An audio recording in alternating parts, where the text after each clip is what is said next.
This is like a comedy. Can you imagine watching this in like black and white with some like funny music?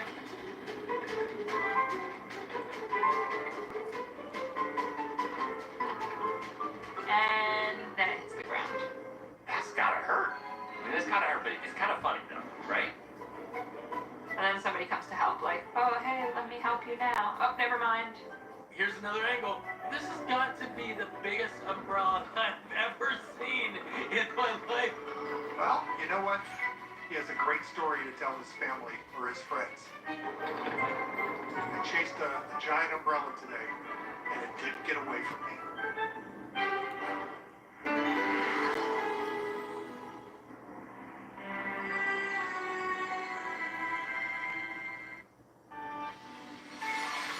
Well, good morning, ladies and gentlemen. We've got dangerous and deadly heat scorching the country. Today, almost 190 million people are going to feel those temperatures above 90 degrees.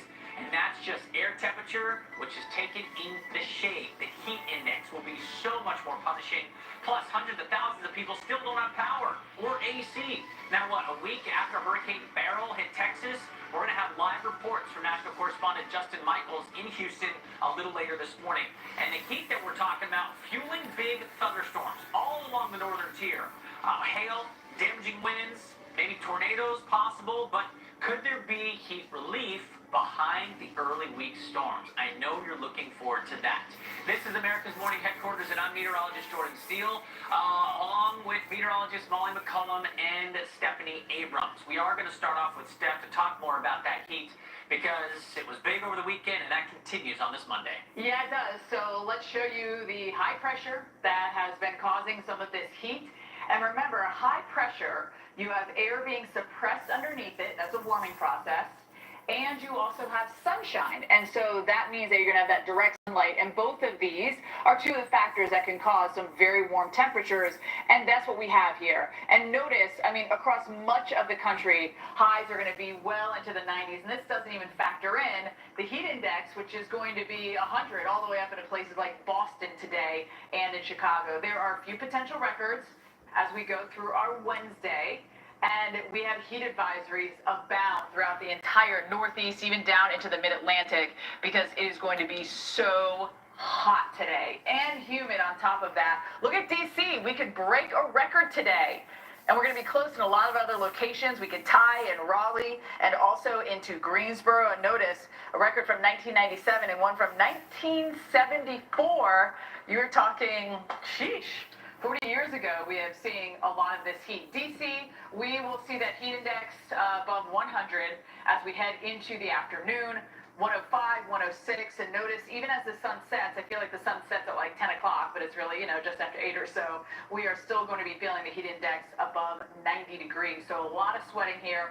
And remember, you don't want to leave anything that's breathing in a car. And by the way, I'd argue you don't want to leave crayons, makeup, anything like that, because when it's 99 after 10 minutes, 118 degrees after 30 minutes, everything is melted in your car, and of course, this could kill somebody. So keep that in mind. It doesn't have to be that hot. 88 degrees here in Green Bay today, relatively speaking. And after 30 minutes, it's 122 degrees inside the car because your heat energy comes in at one wavelength, interacts with everything in the car, and then can't get out because it's a different wavelength when it's trying to get out the windows, the greenhouse effect. It's not only the Northeast, the Mid-Atlantic, the South, the center of the country. It is hot across the board. And notice our heat index today in St. Louis, 110. Even Chicago, 99 degrees. And that triple-digit heat getting into Omaha. Tomorrow, we could tie several records for us here. We're going to be very close. I mean, if we're going to be this hot, we might as well at least set a record, right? You're not going to be that hot for just no reason. Tomorrow, we still feel the heat index, but I will say there is relief in sight.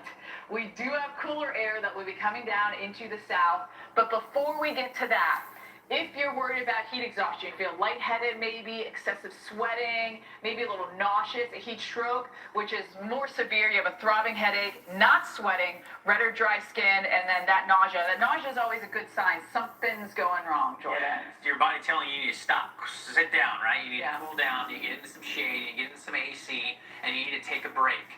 But think about this. We have these, strong gusty winds,